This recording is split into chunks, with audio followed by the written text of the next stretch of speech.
Over the past few weeks, the argument over gun control has raged, and among those demanding stricter gun laws is CNN host Piers Morgan. There's one particular stat that Morgan has been citing for weeks.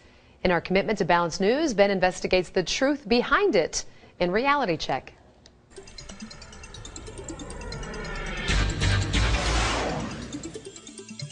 Last night on CNN's Piers Morgan Tonight, Morgan interviewed radio host Alex Jones.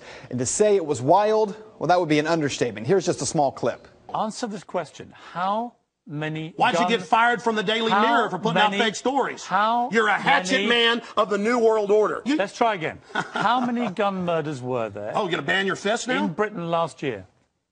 How many chimpanzees can dance on the head of a pin? I already went over those statistics. Do you know the answer? No, I don't. You said hundreds. It's very low. You said hundreds. Yes. It's actually 35. Well, the point is you can... Against 11,000. As I said, it was wild, and it got even more wild than that. But we wanted to take a look at some of that exchange, because the stat that Piers Morgan was continuing to cite, one that Great Britain, which banned guns about 15 years ago, had only 35 gun-related murders in 2011, compared to the United States, which had 11,000.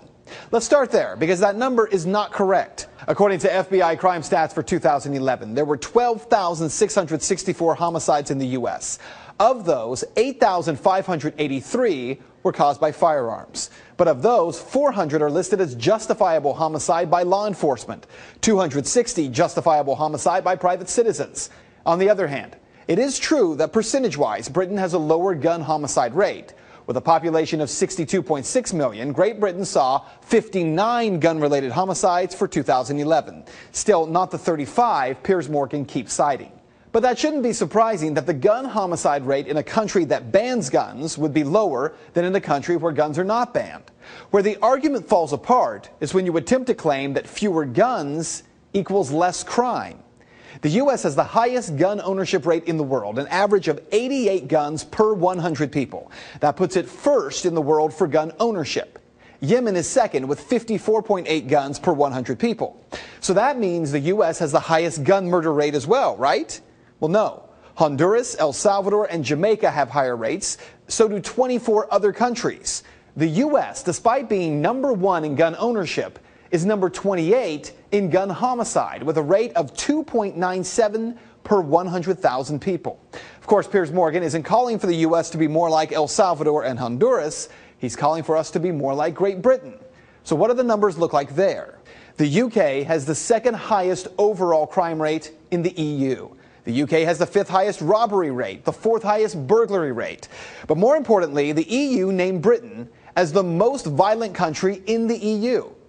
In the UK, there are 2,034 violent crimes per 100,000 people. That puts it way ahead of even South Africa, with a rate of 1,609 per 100,000. In the United States, we're not even in the top 10. The U.S. has a violent crime rate of 466 crimes per 100,000 residents. So what this means for you is that while people like Morgan insist that the U.S. can learn from Great Britain, well, maybe we can. What we might learn is that violent crime is not the result of a gun or any tool. It is the result of the heart of men and women. And that is Reality Check. You can find the sources for the story posted on our website at fox19.com. If you'd like to make your voice heard in the story, head over to Ben's Facebook page. Find it by searching Ben Swan. And we are also putting a link to the full interview between Piers Morgan and Alex Jones. It's two parts. It is. It's worth watching it. Instead, I was reading it last night. You need to watch it. You need to watch it. You have to watch it. Yeah.